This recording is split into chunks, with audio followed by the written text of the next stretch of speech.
Welcome to my 276th video on my work with OO gauge.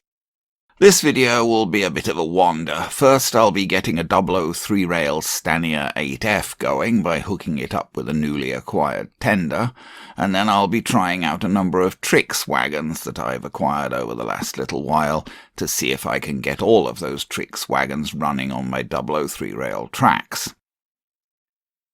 And there'll be one more surprise bang from the trying fog signal that I worked on in my last video. When I saw this Dublo 3-rail 8F tender for sale as an independent item on eBay, I immediately clicked buy it now. My position as regards Dublo 8Fs is a little strange. The Dublo 8F was released late in the day for Dublo 3-rail and was only ever sold in BR black livery. But of course the Stanier 8F is an iconic LMS engine, so with my focus on pre-World War II LMS operations, I would naturally want to include the 8F on my Dublo 3-rail railway, suitably remarked for LMS operation. But my interest in the Dublo 8F goes beyond that, due to the way pickup was implemented for this model. Rather than having pickups for the centre rail mounted on the locomotive, the Dublo 8F has plunger pickups for the centre rail on the tender as seen here. The power from those plunger pickups is passed to the square socket on the front of the tender body seen here. A wire from the loco is then plugged into that socket, so passing power to the motor in the loco. The loco itself only picks up power from the outer rails. This means that an 8F tender can fairly easily be used to convert a 2-rail tender loco model for 3-rail running. You just need to route power from both outside rails to one side of the motor and then run a wire to connect from the socket in the front of the tender to the other side of the motor. Of course, you also have to take into account the body of the tender. The 8F tender body is fine as it comes for pairing with a Black 5. For some other loco classes, the body will need to be changed. I've done quite a few 2-rail to 3-rail conversions that way, with the result that I've got more locos requiring 8F tenders, or at least 8F tender chassis, than I actually have 8F tenders on hand. It's not that difficult to switch a tender over from one loco to another. You just need to unplug the wire and undo one of the drawbar screws. But still, an extra tender means that I can have another loco ready to go, without needing any tender swapping. Here's the back of my new 8F tender. Not much special about the back, just a standard metal simplex coupling. The new tender came marked with a British Railways crest, which was the only way Hornby sold them. I wanted to use it for LMS service, so I needed to remove the BR crest. I went straight to using methyl hydrate in this case, as I found that this works well for removing these old Dublo markings, taking off the markings without removing the underlying black paint, generally, so long as I'm careful. The red, white and blue of the marking came off very quickly. The gold required a bit more scrubbing. There's that side after using methyl hydrate to remove the British Railways marking. After that I washed the side thoroughly with plain water. The result isn't perfect, there's still a bit of a shadow of the BR marking. Here's the other side after removal of the BR marking. I thought that this was good enough to go ahead with LMS marking without repainting. I put on LMS lettering using HMRS press-fix transfers from a crew straw sheet. And there is that remarked tender with a Dublo 8F loco that I had sitting around, currently without a tender. This loco already has an LMS number, not sure if I did that at some point or if it came to me like that. Before coupling up the new tender to this loco, I figured that I'd test the loco on my rolling road. This is definitely not the best loco testing system, but it works up to a point. We got the 8F there on the DCC rollers. There's one DCC roller loose, but what he's got there, that's what the DCC rollers are like, and he's got his DCC rollers underneath him there, and we've got The one side of the power connected to the track and the other side connected to the wire that comes out of the back of the loco that would go to the tender. So that's the centre rail power. And as it gets getting warmed up a bit, I see it's starting to go a bit faster here. Now that is fairly high power. That's 70% power on this bench controller, which is a fairly powerful controller. That's down to 60% power. That's not bad. I mean, he doesn't seem to be, I won't say he's a great runner, but he doesn't seem to be too bad a runner. And he's got nice LMS markings on him, 8025, and he's even got the 8F marking on him. So I think we'll see what we can do about getting the tender hooked up to this guy and getting him running on the layout. There were drawbars on both loco and tender, so I removed the drawbar from the tender and put it into my spares box, but I did need the screw for this project.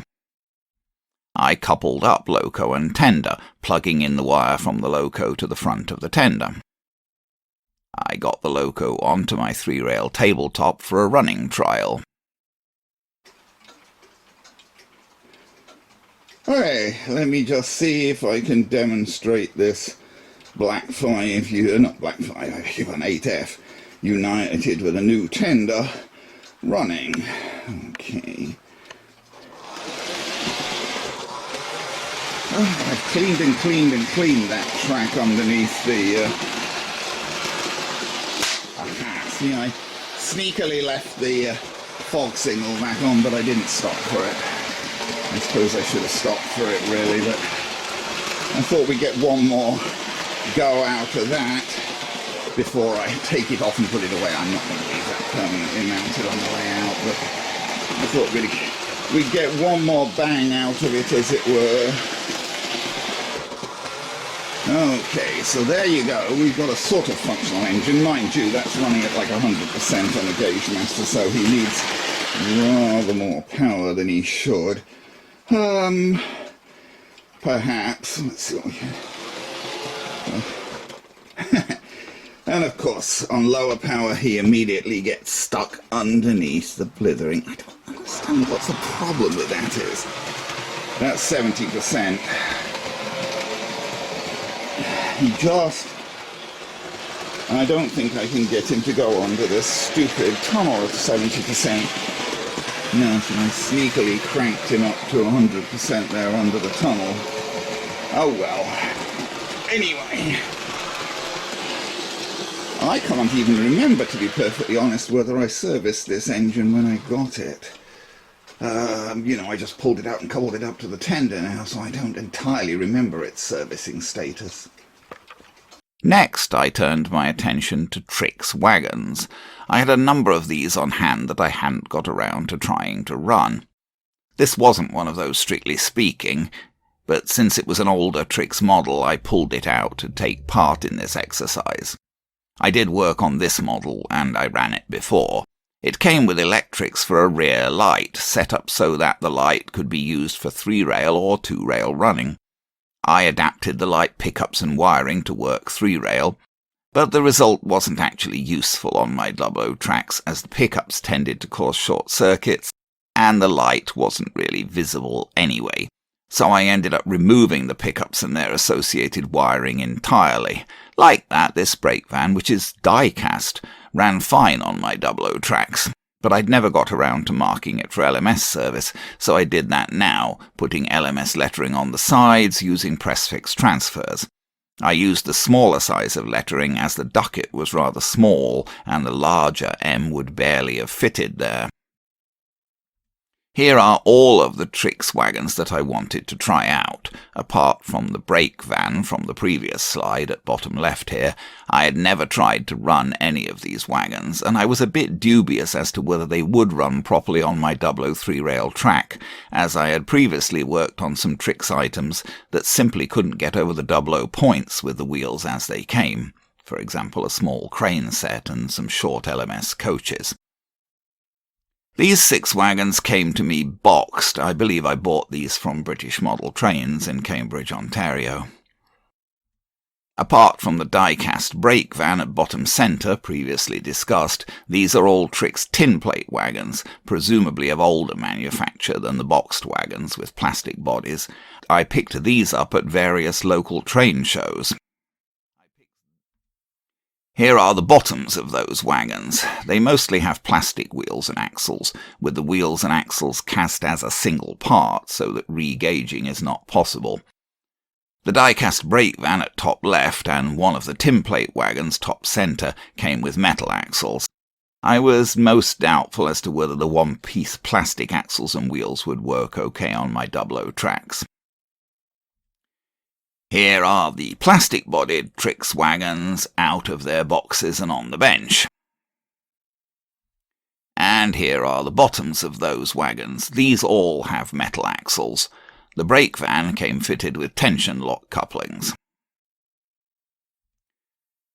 The later Trix wagons were made so that they could be fitted with either simplex couplings or tension lock couplings. Although the wagon at left here has a simplex coupling fitted, you can see the fittings for the tension lock couplings.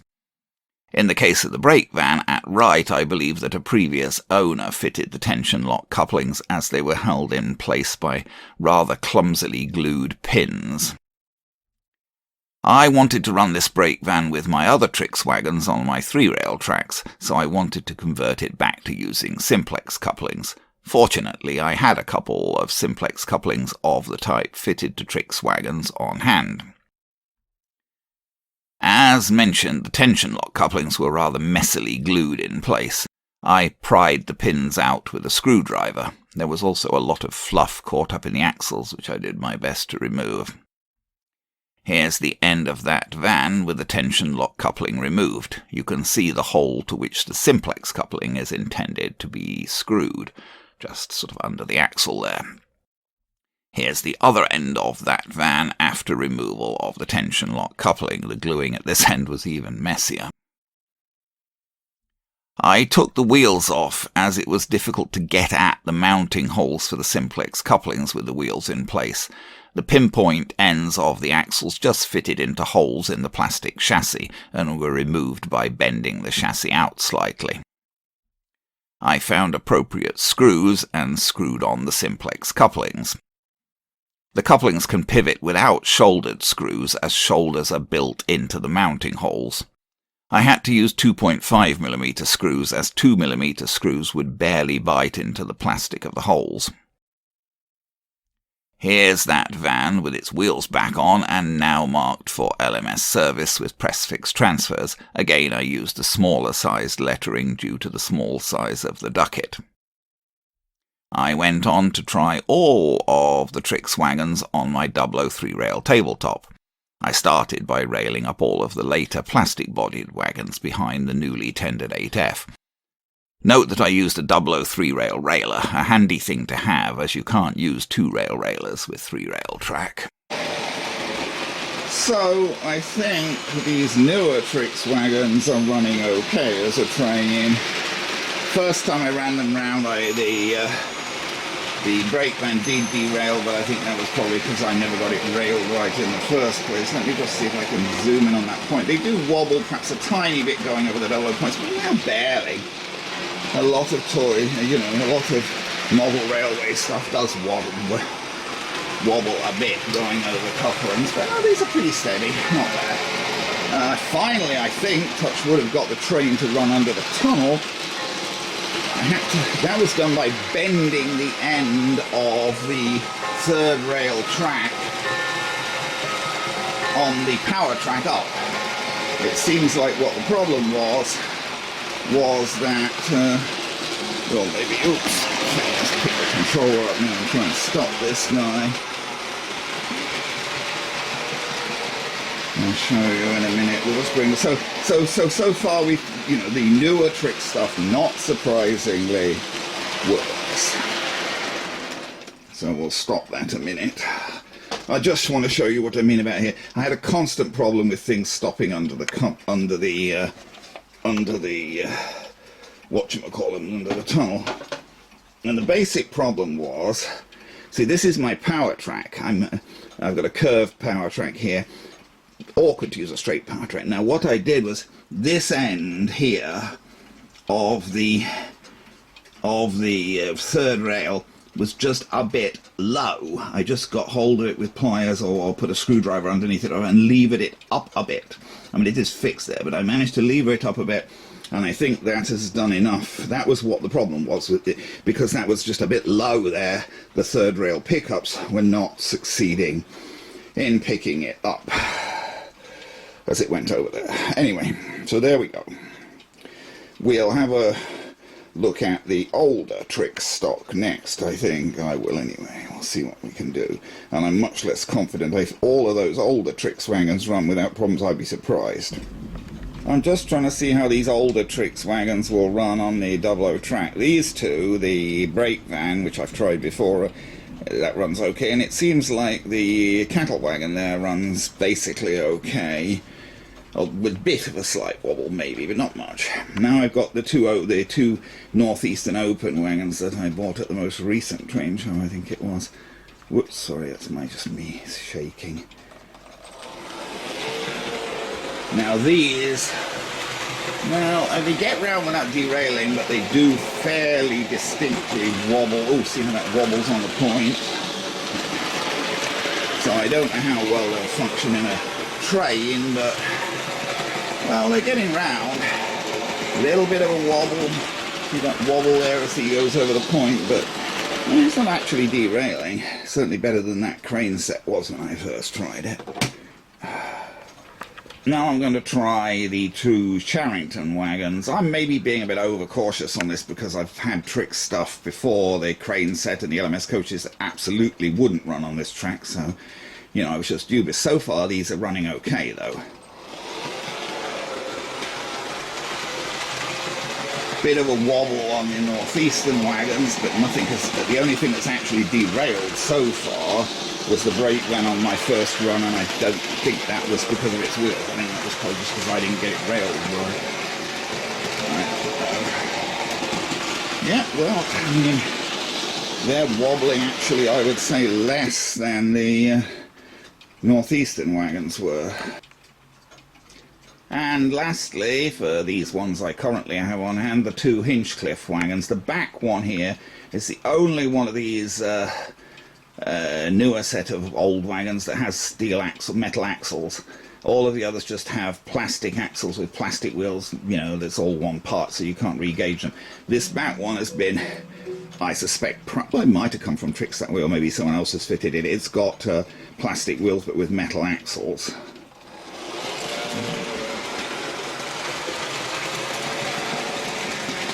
Honestly, I don't even see that. The worst wobble was with the Northeastern Open wagons. Even these don't have much of a wobble, so maybe all of these recently acquired Trix wagons will in fact run on the Dublo track.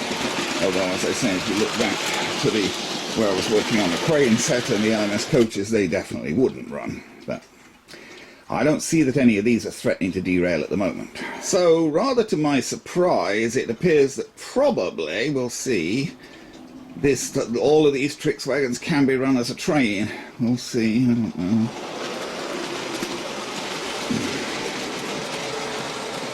Yeah, I mean, those Northeastern wagons are wobbling a bit, especially over the rails, but they're... Whoa! Scared myself there. I left the alert there on. I forgot. I put the last cap I had hanging around into the Triang fog warning. Well, anyway, there you go. I'm really, frankly surprised about this.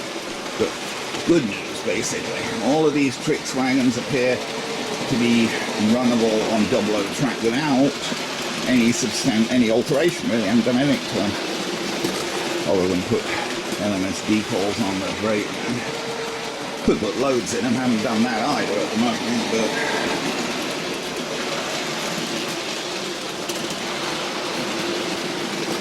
yeah, so not bad. I mean,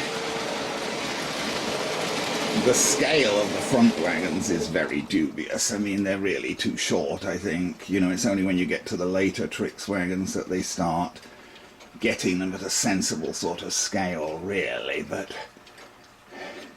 see, these older Trix wagons just appear too short, and some of the Trix coaches are way short on wheelbase as well. But then again, some aren't. It's a bit confusing. It depends when they were made, and it's not even as simple as a time thing. I think they started out with some longer ones, then went to shorter ones, then went to longer ones. Anyway, there's the second train of Trix wagons, and they do all seem to run on Dublo track.